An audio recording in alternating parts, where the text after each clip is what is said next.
Hi, everyone, and welcome to another Q&A on the spiritual life with John Khoury. John, in your teachings on how to practice Lectio Divina, and in particular your second stage, which is the stage of listening, you break it down into 5 different steps.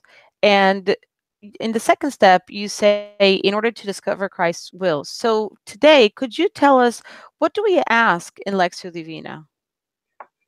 Hi, Camila. Hi, everybody, and thank you for having me.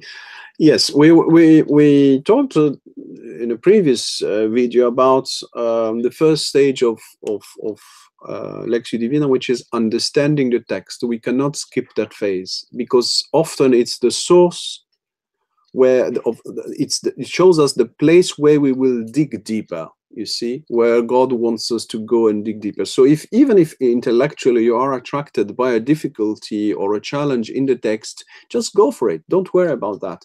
God, it might be just inviting you to discover something new, or to deepen an understanding of something that is in the text. You always find that. After many years of practicing it, more than 30 years of practicing Lectio Divina, I always find it's sort of a difficulty or a little obstacle or something that attracts my curiosity. And the grace of God is waiting for me there, and for us there, and wants to challenge us to a new stage. So first, using our mind, not dismissing our mind. Faith is the openness of the mind to the Word of God. One aspect of faith is the openness of our mind to Jesus' word in order to receive that word. So if I do not use my mind by opening it and offering it to the Lord, where does the seed, the divine seed, where will it fall? It won't find any place. So it's important to dig, to clarify, to dust, to remove the dust from the keyboard, so Jesus can touch the keyboard and write and speak. You see what I'm trying to say? Or play. Okay, so reading to understand, that's the first phase. And you will notice, if you read the Lectio Divina steps, you can find it on the link just underneath this video. Before number 6, if you scroll down a little bit and you find Lectio Divina steps, before number 6, I wrote in italic, active phase, seeking understanding.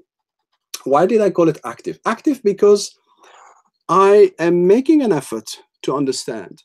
I'm trying to find a commentary or a book or an explanation, exegesis, good footnotes. There are excellent Bibles, student Bibles, where you can find excellent notes that help you understand the text. We don't want to go into interpreting the text, but into understanding the text, the word. You have interlinear online, you can check it, you can find the words, you can check the dictionary online.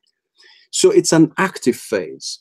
Now, when we enter the following phase, which is 7 onward, read 2, 3, 4, etc., it's rather a receptive way. Like, I'm waiting to receive. When you go and receive communion, you are receptive. You open your mouth in order to receive. Here, you open your mind in order to receive. How do I receive? How does the mind receive?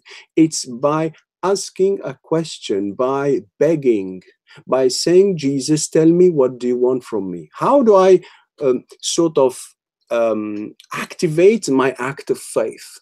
It's by saying, Jesus, talk to me. So I'm very attentive. I'm focused on him. You see, I gather my energy and I pray. All my being becomes a prayer, a begging prayer. Remember the blind man in the gospel, no? He begs and he repeats and he insists.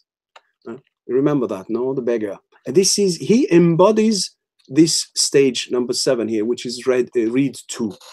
He says, Lord, heal me. I want to see. Jesus, show me some truth about myself. I'm escaping myself. My deep self and the way I behave do not click together. They do not coincide. So Jesus, heal me, transform me.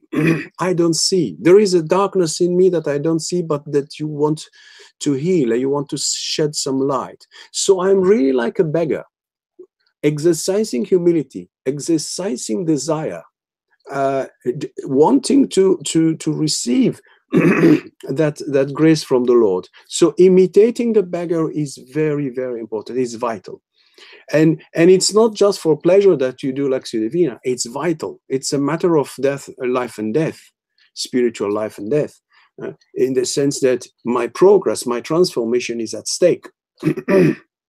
This is why it's very important to take our healing process, our transformation process very seriously.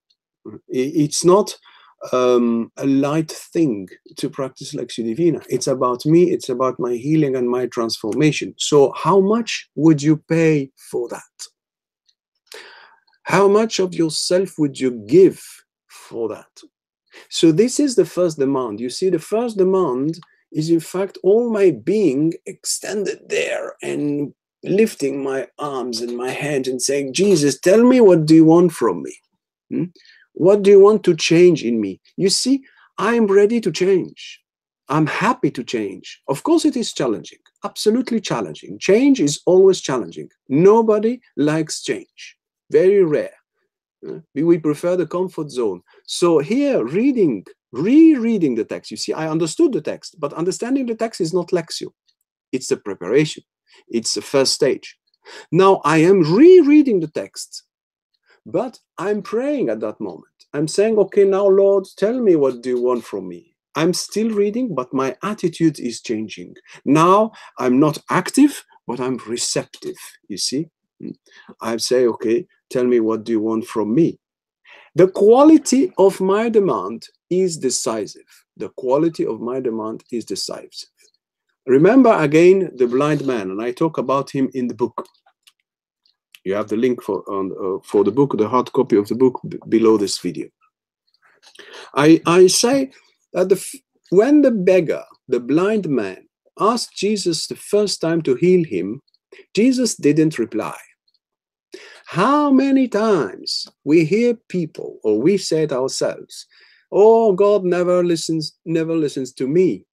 God is a silent and deaf God. He doesn't talk, he doesn't hear us. We live sometimes, us as Christians, as if God was a silent God. And this is really something very painful, deeply painful to God and to any spiritual person, because that's not true. God listens. So the question here is, how come Jesus doesn't reply immediately to the blind man? And I need you to ask yourself the question. Read it in the gospel. Meditate on it. Why? And I will put the link of the text below. Why Jesus doesn't reply immediately? You know why? As I said in a previous video, because it's an interaction between our free will and him. Do you really want to change? You know, changing is challenging. Changing will involve my being. My mind, my will, my emotions, everything will be involved. So he wants, in a way, to be sure. It's, of course, a way, so to speak, no? It's a way of, it's a form of speech, no? He wants to be sure that I really want that. And until I reach that threshold of fullness in my demand, he doesn't speak. So many times people come and say, Jean, I'm trying to practice Lectio Divina, but it's not working. I don't hear anything. I don't see anything. What you describe, it doesn't appear. So I invite people sometimes to think, to which extent your desire is strong, is total, is absolute. You see, this is a decisive point. Because if the beggar, that blind man, or that woman who had her daughter, she was ill, and Jesus, you remember, no? The Syrophoenician lady, Jesus' answer was a bit rude when you think about it, no? He said, we don't give the food for the dogs. And the dogs is an insult in that context. It's not like our nice dogs in our houses and we care for them. This is a street dog, so it's abandoned, no? So we don't give the food to the dogs. And what did she reply? She won him. You see, this is the faith that we need. The strong faith that we need to renew every day. This is why Lectio requires all our energy to be put back there, entirely there, as if you are playing your life right now on the roulette. But it's not a roulette, it's Jesus himself. He paid your life, but are you willing to repay your life again to him? Are you willing to put everything in his hands? That's the challenge of Lectio. This is why often it doesn't work. And again, it doesn't work because he doesn't want to talk. It doesn't work because I'm like another blind man, but I don't recognize that I'm blind. I'm happily blind. I'm fine. Especially today, we have everything, no? Right. In the first world countries, no? You have everything. So why do we need God? You see, I'm fine. Right. If it doesn't work, it's okay. No, that's the point of Lectio. It's never okay. You have to fight for your healing. You see what I'm trying to say? People will say, but Jesus listens. Well, I'm sorry. The gospel is teaching us. I'm not telling you a story from coming from my own imagination. It comes from the gospel. Why the gospel is telling us that story where Jesus doesn't answer immediately the blind man. He acts as if he's not there. Worse than that, and I'm concluding, worse than that, he allows his apostles to rebuke the guy. So imagine somebody from the church comes and sort of hurts you. Oh, so you will say, oh, Jesus, I came to pray, and now look what you're doing to me. Look at the church. Look at this. Look at that. You know, excuses. We have plenty of excuses against Jesus.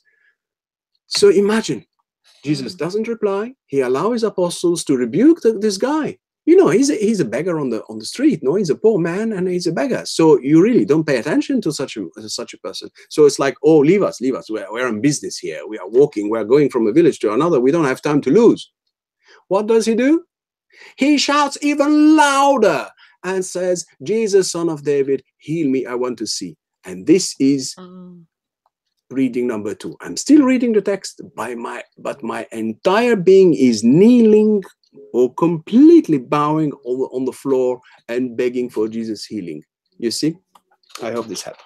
Yes. So every time we come to Lectio Divina, it's about our transformation. It's begging before God that he comes and transform us. John, this was excellent. Thank you so much. And thanks everyone for watching another Q&A on the spiritual life with John Khoury. Thank you very much, and thank you everybody.